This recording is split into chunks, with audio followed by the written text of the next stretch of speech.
Floripa Online, prêmio SP Art de melhor exposição do ano 2023. Vou repetir, a melhor exposição do ano 2023. Retratistas do Morro, muito incrível o que o Guilherme tem feito aí com essas histórias aí nas artes visuais e nos livros. Olá, queria agradecer a oportunidade de estar aqui com vocês, agradecer a oportunidade de compartilhar um pouquinho também o trabalho que a gente tem feito e por vocês estarem aqui pela escuta, pela troca. Bom, vou aproveitar a pergunta inicial, né? A gente está aqui no Faísca como uma editora independente, apresentando 3 trabalhos realizados aí ao longo dos últimos quase 10 anos.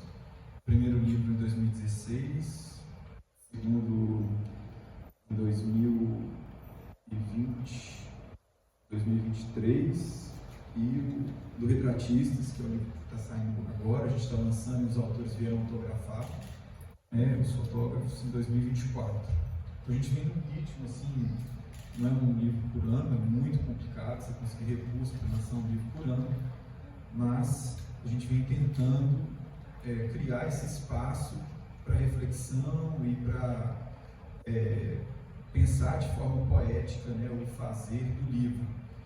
Então, uma coisa que eu gostaria de compartilhar, iniciando assim uma fala, uma reflexão sobre esse lugar do livro, que sempre a gente vai trabalhar pensando assim, o que é um fotolivro, qual que é a diferença, como que essas coisas se dão.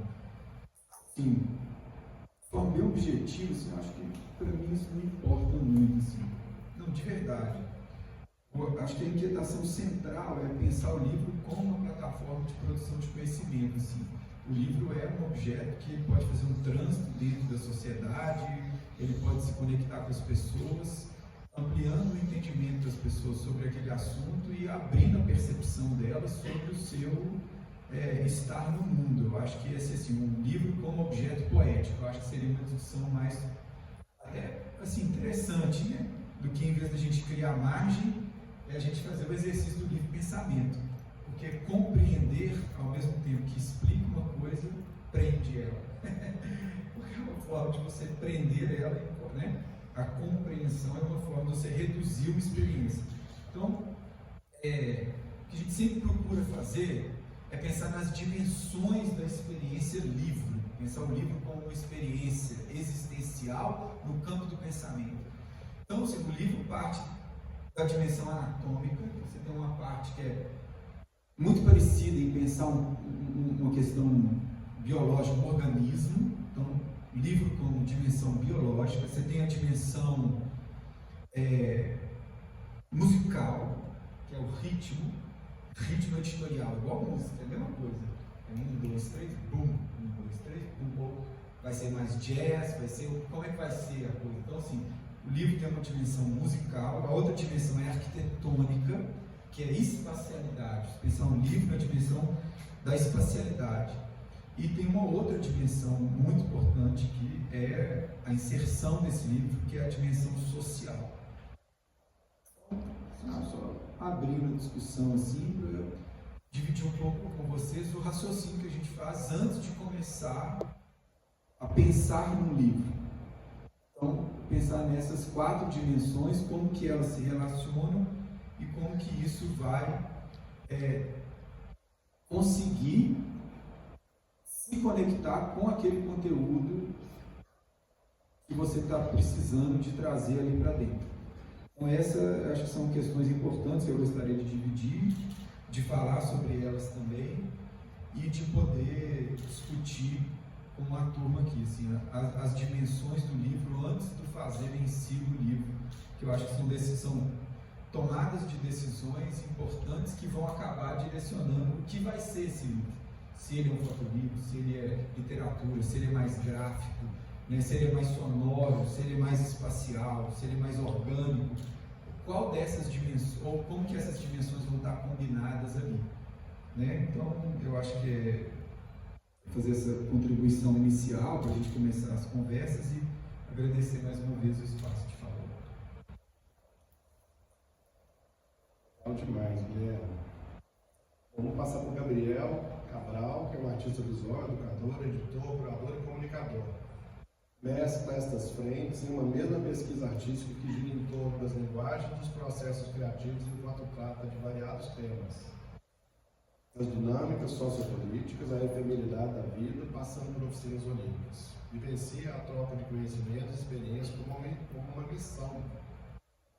Há mais de 10 anos, ministra cursos relacionados à imagem, atualmente pelo Campo, Estudos da Imagem. Publicou 02/02/2020, Câmara Cega, pela Sou Edições, que é uma editora que atua como editor, e que está aqui dentro da feira. Integrou os coletivos Selva SP, Erro 99 e Confluir, com os quais desenvolveu diversos projetos ligados à fotografia. Foi cofundador e diretor da revista Clã. Desde 2020 produzo no programa de hoje, que é um podcast sobre artes visuais, linguagens e processos criativos, que eu recomendo o podcast dele, é muito legal, está nas plataformas. Oi pessoal, boa tarde, muito obrigado aqui pela presença de vocês, que tiraram um pedacinho do domingo para falar desse ser, né, fotolivro, que nicho abençoado, né, que a gente caiu. Bom gente, eu queria só começar, na verdade, fazendo aqui um salve às iniciativas independentes. A gente tem aqui, na verdade, uma grande reunião de punks, né, fazendo as suas iniciativas independentes, desde FIFI, as publicações todas do Guilherme, 20 anos aqui de evento que ele podia estar na casa dele fazendo o que ele quisesse. Ele inventou que ele ia arrumar conversa com o povo, né? Vocês também, duas pessoas que podem se encontrar para explorar a cidade e fazer um livro. E o próprio evento que a gente está aqui, então também agradecer o espaço, o convite, mas assim, essencialmente reforçar a importância desses lugares, dessas iniciativas e esperar que elas se fortaleçam cada vez mais, além de crescer, obviamente, mas que elas sejam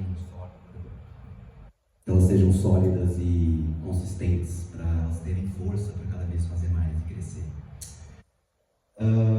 Eu vou trazer essa pergunta, né, inicial, dentro de uma perspectiva da edição, porque, como hoje ele falou, eu me interesso por vários fazeres que às vezes se encontram, mas queria dividir a partir dessa mirada realmente de editor e publicador, né? Vou começar pensando então o que seria um livro no geral. Eu gosto muito da definição de que um livro é uma cápsula do tempo, que a gente nunca sabe onde vai parar, né? Muitas vezes a gente não está fazendo um livro, fica naquela ansiedade do lançamento, de como as pessoas vão ver ali, mas eu, como editor, gosto também de ter essa dimensão mais alongada de como é que vai ser esse livro sendo achado num sebo daqui 20, 30 anos, né? Do outro lado do mundo, talvez, enfim, fundo de gaveta e tal. Então, um livro pode ter muitas vidas, né? E acho que isso também é uma beleza incrível. Eu partilho da visão do Guilherme de que é uma discussão um pouco inócua, assim, não leva a gente a muito lugar discutir o que é um fotolivro ou um livro de artista, assim. Não que ela não leve, mas acho que a gente poderia fazer outras coisas nesse tempo. Mas pensando desse lugar, né, do cápsula do tempo, o que me interessa muito para um livro que vai durar, né, que vai ser interessante por muito tempo, é que ele tenha qualidades de agregar alguma coisa para aquela sociedade no momento que ele é lançado ou, enfim, posteriormente, né? Então, acho que a grande questão também é pensar se ele então está fazendo essa contribuição, se ele é interessante, digamos, ou não. E aí ele pode lidar com imagens, com texto, com uma mistura, enfim. Mas trazendo para esse lugar do visual, né, que a gente está também, eu acho que é uma questão importante de desenhar esses contextos, né, em que circunstâncias esse livro vai se dar, né, com que ritmo, com que corpo, com que sensações, né. E eu acho que todas essas construções que o Guilherme comentava, como foi o processo que a Sofia trouxe aqui, né, desse construir que eles tiveram ali no Nômade, fala então desse contexto, como é que esse livro vai chegar para as pessoas, né? Como é que elas vão ter esse encontro, essa vivência realmente. Vou contar uma breve história aqui de como que se dá essa trajetória para também colocar isso, essa visão, como que eu acho que pratico, digamos, essas ideias, né? Eu comecei a editar trabalho de outras pessoas um pouco mais de 10 anos, quando ainda nesse coletivo citado aqui, o CELVSP, comecei então a editar trabalhos do coletivo e de outros colegas. E naquele momento me despertou essa vontade de dar mais contexto a imagens isoladas, seja então criando ensaios ou eventualmente que esses ensaios depois tivessem materialidades. Não pode ser um fotolivro, não pode ser uma exposição, não pode ser uma exibição em vídeo, né? Enfim. Então, ali me parecia importantíssimo, mas também tinha um desejo de uma coisa de fomentar isso dentro dessa minha geração, né? Não é um pouco à toa, não é à toa que eu acabei fazendo isso naquele momento, porque acontece que as outras pessoas do grupo não tinham ou habilidade ou interesse, ou ambos, de praticarem a edição. E sem edição não tem, talvez, nada, né? Quanto mais fotolivro, quanto mais um livro que seja interessante ou que contribua. Então, virou um pouco também missão, assim, né? Vou tentar ser essa pessoa que possa contribuir, então, com essa minha geração. Fazer um pulo, assim, para agora, né? Eu estou aqui representando a Sua Edições, que é uma editora que eu colaboro junto com o Lucas D'Ambrosio, meu parceiro que está lá nesse momento guiando a banca, e que é uma editora que tem, então, 4 anos de vida. E essa editora vem justamente com esse ideal de dar contexto a essa geração que a gente faz parte, né? Então, para fechar aqui esse primeiro momento, a gente hoje está apresentando o livro Circo Não é Lugar, que encerra a nossa coleção de mapeamento de jovens autores não publicados, né? Ainda inéditos, das 5 regiões do Brasil, mais uma convocatória que era especificamente para autores e autoras de minorias, e ainda mais uma publicação da América Latina, que no caso foi uma autora da Argentina. Então, esse ciclo, né, de 7 publicações, e aliás, uma 8ª, que da convocatória, a gente ainda publicou pequenos zines dos trabalhos finalistas. Então, a gente tem só aí nesse giro 18 autores, 8 publicações. Que tenta um pouco dar conta desse mapeamento. Então, quando o Guilherme fala, né, como é que é essa musicalidade, né, desses livros, o nosso desafio com essa coleção foi um pouco entender como é que são os sotaques fotográficos ou visuais, né, de artes visuais, em formato de livro no Brasil atual. Só para amarrar aqui também uma última coisa, dentro dessa ideia das iniciativas independentes, a gente, no começo, em 2020, quando a gente partiu para essa jornada, e teve a ilusão que faríamos esse ciclo em 1 ano.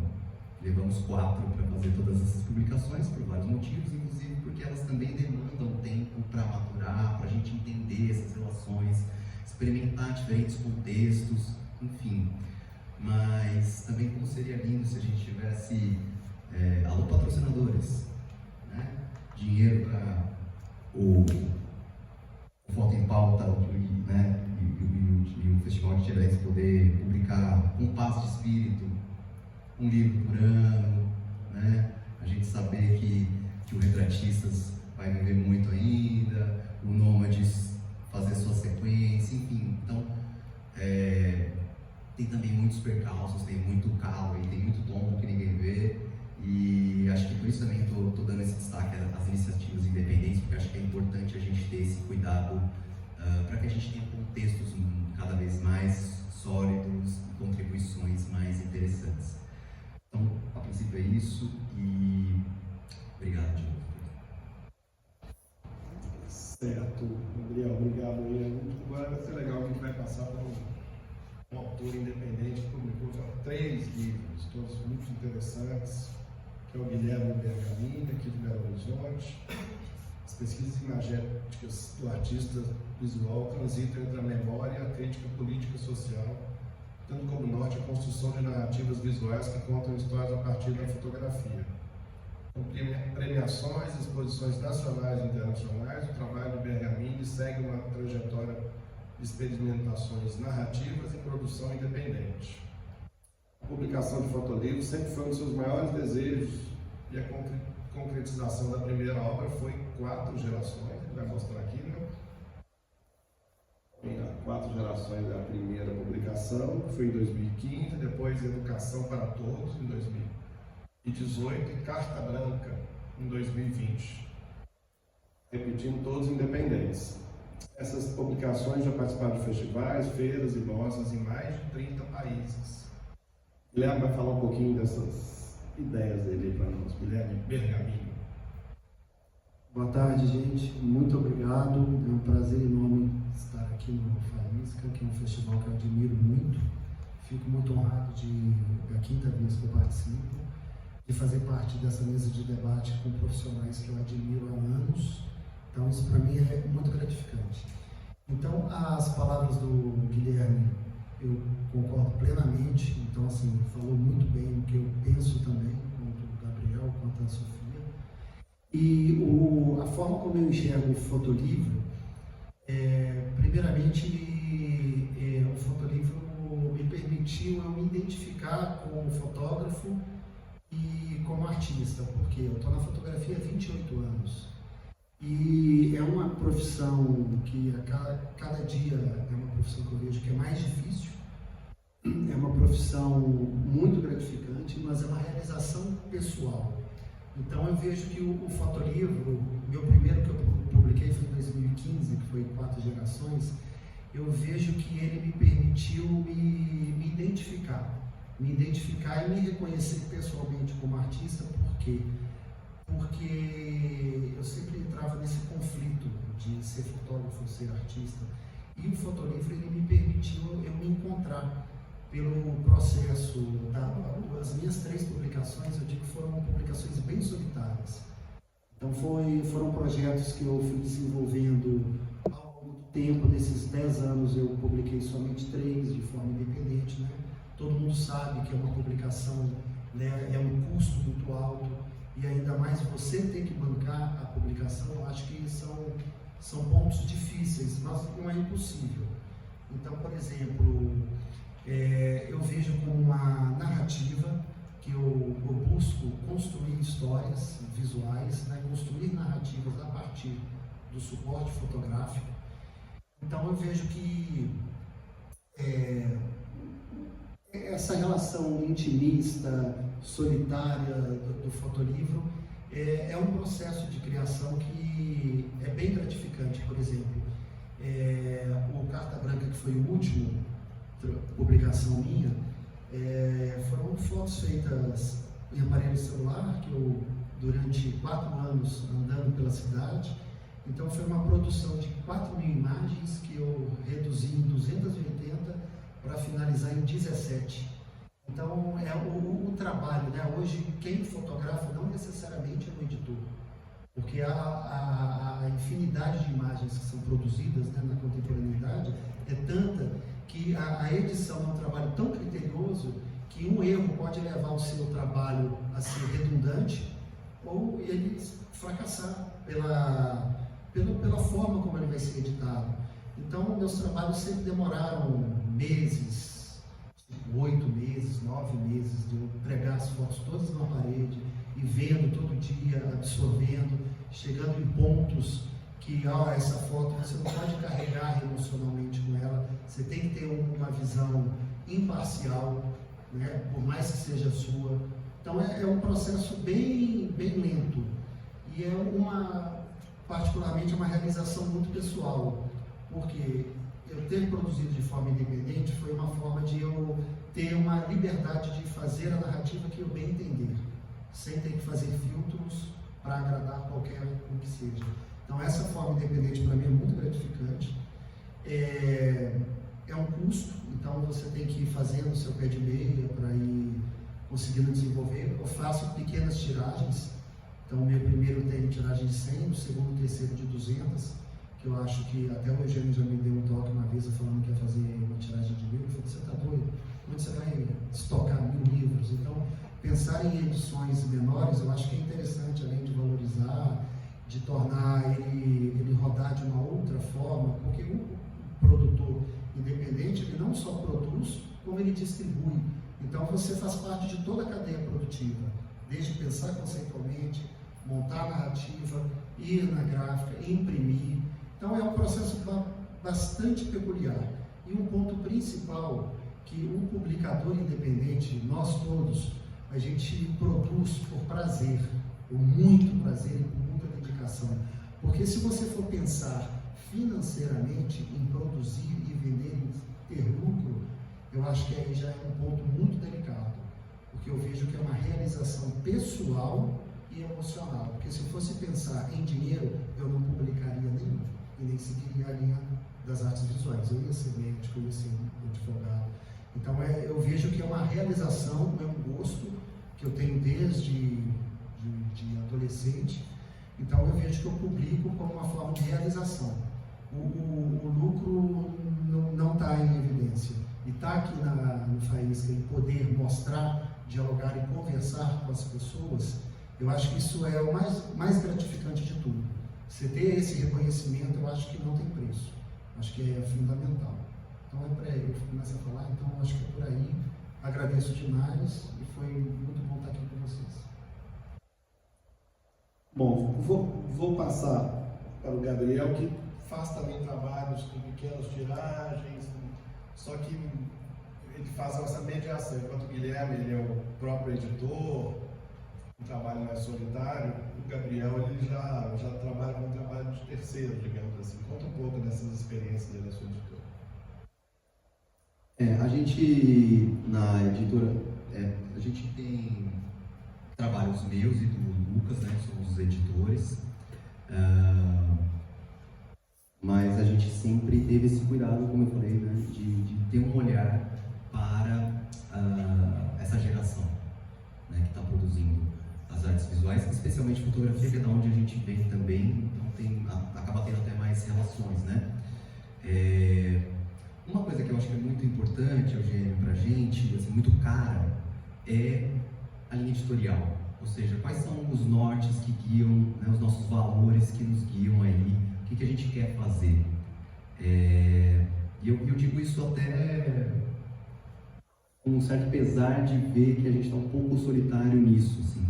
Já é difícil a gente ter, já é difícil publicar, ter uma editora, né, enfim, publicar trabalhos interessantes ou que contribuam. Quanto mais isso tudo ainda ter alguma ligação, né?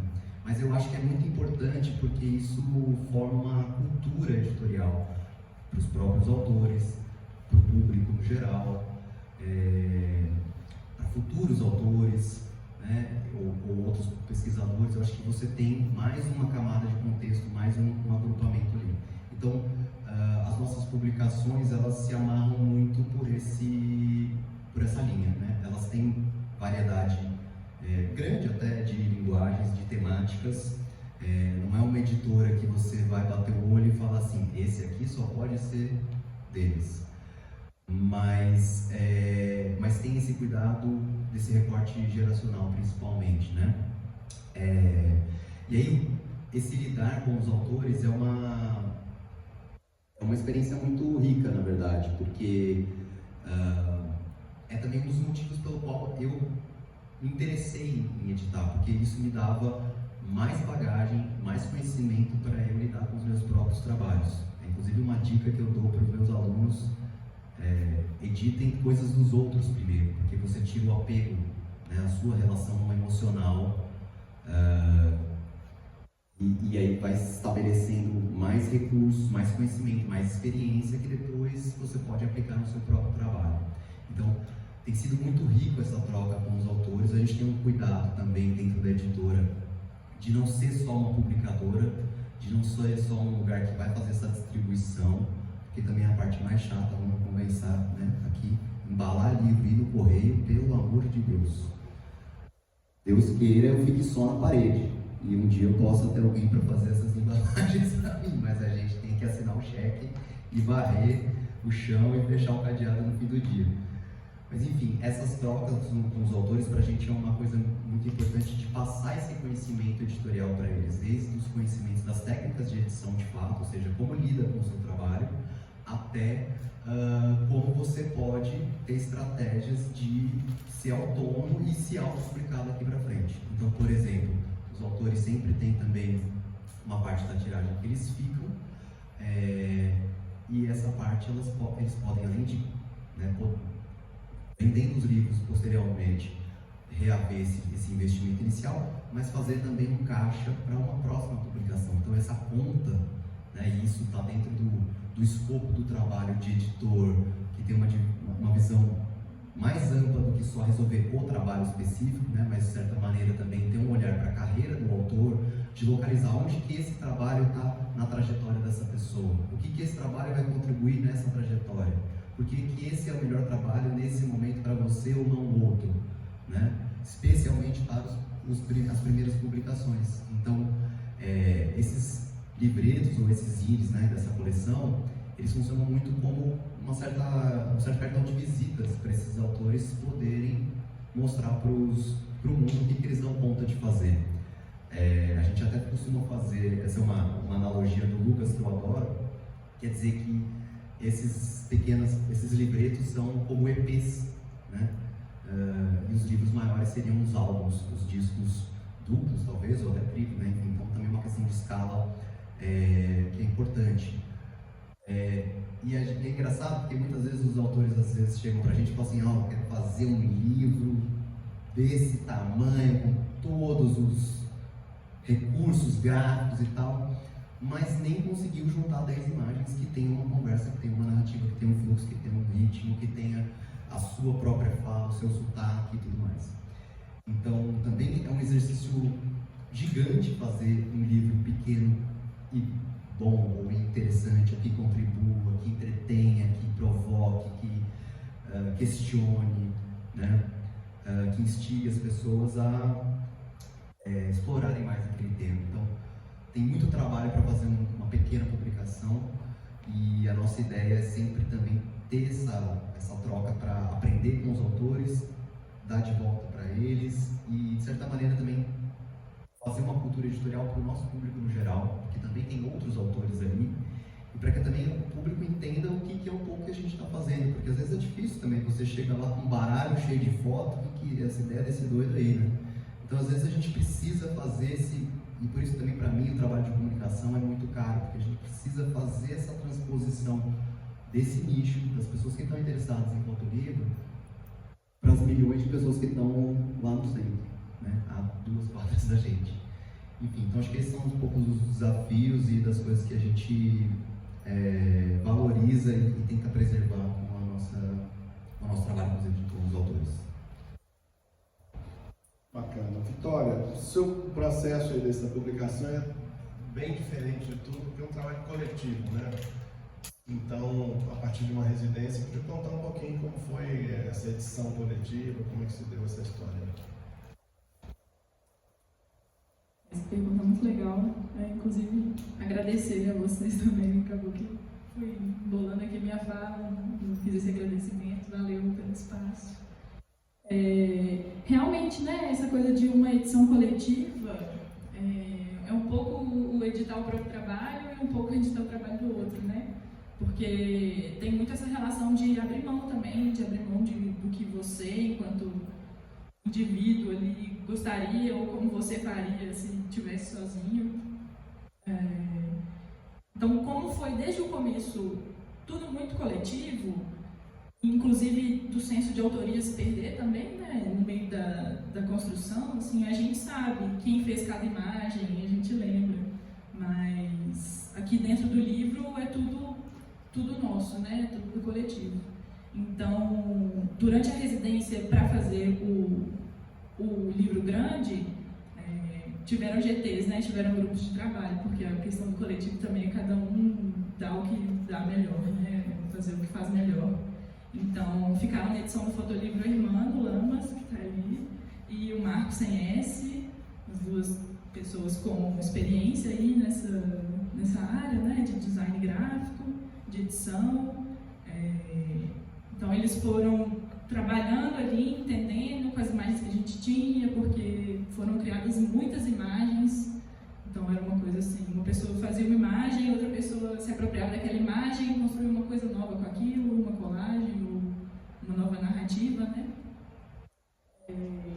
E sempre todo mundo ali dando as opiniões, passando por ali, entendendo, fazendo parte, né? E isso sempre foi uma coisa muito importante, ouvir todo mundo. Mas Erlano e Marco fizeram isso com muita maestria, assim, porque é usando o recurso que tem disponível, né? Não é uma coisa desse planejamento a longo prazo. Então, teve um momento do livro, e aí nesse momento da reedição, que pensar nisso da tiragem, né? De pensar que 200 é uma tiragem pequena, mas que foi uma tiragem pra gente que não tinha. Então é aquilo assim, um livro de fotografia na gaveta não adianta nada, né? Ele tem que circular, tem que estar presente, as pessoas têm que ver para a coisa fazer sentido, para criar essas relações. Então, fomos nós três que editamos essa segunda versão, eu, Erlano e Marco. E tem isso de abrir todas as imagens, tem a metodologia, né? A gente escaneou o livro todo, imprimiu em preto e branco para ver o que funcionava, porque teria que ser no Xerox. E aí, a partir disso, a partir desse olhar para as imagens, fomos entendendo o que funcionava, o que a gente queria contar, né? Qual é um pouco uma consequência assim, da residência, dessa experiência urbana. Então, é muita troca mesmo, é muito abrir mão, é muita flexibilidade e entender que vai ter uma cara de coletivo, né? Assim, não é como você falou dos livros, cada um ter uma estética, cada um ter uma cara, não olhar de cara e pensar que pode ser daquela editora. Um pouco nesse correr risco e ampliar, né? Sempre ampliar, sempre pensar numa coisa proliferando mesmo. E aí, Guilherme Cunha, conta desse projeto seu aí, que foi bem complexo aí, durou muitos anos, né, assim, fala pra gente. Pois é, eu tava aqui ouvindo vocês falando, e assim, tem tantos pontos fundamentais, né, na fala de cada um, assim, que a gente se vê ali, né, quando cada um de vocês estavam falando, assim, como você trabalha de forma independente, você vive todos esses processos, né, assim, do pensar o livro, do escrever o projeto, de como que vai realizar, de acompanhar na gráfica, de pensar a distribuição, de pensar a tiragem, as vozes coletivas, quem vai estar, quem não vai estar. Então, acho que, assim, é muito potente ver esse universo de experiências, porque é um pouco quem publica de forma independente vive, é o que a gente vive, né? A gente vê... Tem as questões das experiências pessoais, e tem como essa... Eu vou falar do projeto, mas eu só queria fazer uma reflexão sobre isso. E como que essas experiências pessoais, elas revelam para a gente um ambiente político do setor da economia cultural. É isso, como que os livros vão ser recepcionados, como que a gente vai distribuir, porque é legal, sim, fazer uma coisa que a gente acha interessante, mas tem a questão prática da vida, que uma vez foi muito engraçado, gente, eu sentei com um contador para explicar para ele como que era o trabalho, né? Você escreve um projeto, aí você espera 120 dias, aí você espera depois o recurso, aí depois o projeto é aprovado, mas aí alguém manda um recurso, o projeto pode cair, é uma coisa bem instável, você não sabe se vai, você não sabe se não vai. Depois que você tem uma estrutura pública inteira para aprovar a sua ideia, você ainda tem uma outra barreira que você tem que transpor, que é buscar o dinheiro, aí você é todo um outro processo de seleção, que a empresa pode analisar o projeto e ainda dizer, olha, não tem interesse. O cara olhou para mim e falou assim, rapaz, você não é profissão, não. Seria profissão. Profissão você está na área, você recebe dinheiro no final do mês, eu pensei, Renato, você deve estar certo mesmo. O gente, esse cara ficou assim, horrorizado. foi transformando, sabe, a face dele assim, foi transformando. Gente, meu filho, você tá amando. Então, assim, tem essas anedotas que revelam pra gente que existe uma área estratégica, assim, cada dia a gente está percebendo mais e mais. Você tem, está dado, mas eu falo assim, quando você vivencia a coisa, fica mais clara a percepção sobre ela, né? Então, no país, você tem áreas estratégicas que organizam o entendimento de nação, né? Você fala, nação, tem várias coisas que organizam o entendimento de nação. Tem a bandeira, você tem uma língua, um monte de coisa, né? É uma federação, é um império, o que é isso, né? Mas quando você vai falar de nação, você fala, a primeira coisa que você fala, independente de qual for a sua ordenação jurídica da nação, é o lastro. E tem se preocupado muito com o lastro, é tudo aquilo que tem valor. Valor, seja valor de troca, seja valor de defesa, seja valor energético, mas tem um valor que é intrínseco, que é um valor inesgotável e que talvez seja o mais fundamental para uma nação existir, que é o valor do pensamento. São aquilo que as pessoas pensam, imaginam. Esse é o único recurso inesgotável, a não ser que não tenha mais pessoas, aí não tem mais pensamento. Mas o petróleo acaba, a água acaba, enfim, a árvore, né? Agora, o pensamento, ele é algo ininterrupto. Então, sempre você vai poder estar pensando e refletindo sobre aquelas coisas, sobre o sentido daquela experiência. Então, o setor cultural, ele tem um lastro simbólico que é a resultante de todas as experiências sensíveis que estão sendo empenhadas dentro de um determinado espaço geográfico. Isso é o lastro simbólico, é a resultante do que a gente imagina, do que é aquilo que a gente está vivendo. Isso é o setor cultural pensado de forma estratégica. Ele organiza para ter, igual quando você tem uma usina hidrelétrica, você tem que ter as linhas de distribuição, senão a energia, ela se perde lá nas turbinas, que bilhões que foram investidos para você gerar energia, redirecionar rio, inundar cidade, secar outra, alagar outra, para você conseguir gerar energia. Mas sem a linha de distribuição, não adianta nada, nada mesmo. A energia, você não consegue estocar a energia, né? Você estoca a bateria, acaba uma hora. Então, na cultura, você também tem que ter as linhas de distribuição para isso que foi desenvolvido, ele chegue até a outras pessoas, que é um trânsito semântico, ou seja, o conhecimento ele tem que encontrar os caminhos para ele poder chegar na outra pessoa, você comunicar aquela ideia. Então isso é muito importante. Então quando a gente vai fazer um livro independente, assim, a gente sabe o drama que todos nós aqui vivemos. A gente sabe o drama do que é você ter sua casa com 400 quilos de livro. Cada livro, você faz as contas, cada livro pesa 1,5 kg, a caixa tem 8 é 4 kg, mais 8, 12, aí você vai chegar, são 1.000, nossa! E por aí vai, né? Aí o caminhão para lá embaixo, o cara do caminhão chega, e aí? O cara para te ajudar? A gráfica não mandou, não. O cara viajou o dia inteiro, a madrugada inteira de São Paulo para Belo Horizonte, chega na sua casa só um motorista. Aí você tem que subir com 1.600 kg de livro, porque você mora no segundo andar e não tem elevador. É drama, gente, é um atrás do outro, exatamente. O negócio vai desse jeito. E aí você cata um cara, uns 50 conto aqui para me ajudar e por aí vai. Então, assim, é um negócio sério, porque é o seguinte, é um setor da economia, é um campo do conhecimento. As pessoas pagam o seu aluguel com isso, elas pagam a escola dos seus filhos com isso. O artista que está começando não é só um sonho de ser artista, isso é uma profissão. O cara está desenvolvendo uma maneira de interferir dentro da comunidade onde ele está inserido. Isso é o que a gente vive todo dia, né? Então, Quando você vai fazer um livro, tem todas essas questões envolvidas, como o Eugênio disse, né? Assim, os livros que a gente vem fazendo, eles são livros que lidam muito com o tempo.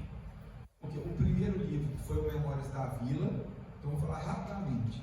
O primeiro livro, que foi o Memórias da Vila, ele teve por objetivo de ser a primeira publicação que contava a história dos moradores da Serra. Não, esse é um outro drama dentro da história brasileira. Você não tem a história das favelas contada de forma independente. Ela é sempre subjugada à história da cidade e nunca entendida como cidade. É como se você tivesse a história de Belo Horizonte e a história das favelas de Belo Horizonte. E essa história nunca é contada pelas próprias pessoas que construíram aquele território, ou seja, que conquistaram o direito de moradia naquele território. É sempre por um terceiro. Então, Belo Horizonte foi inaugurado em 1897, antes da inauguração da cidade, você já tinha duas grandes favelas, o Córrego do Leitão e o Barro Preto.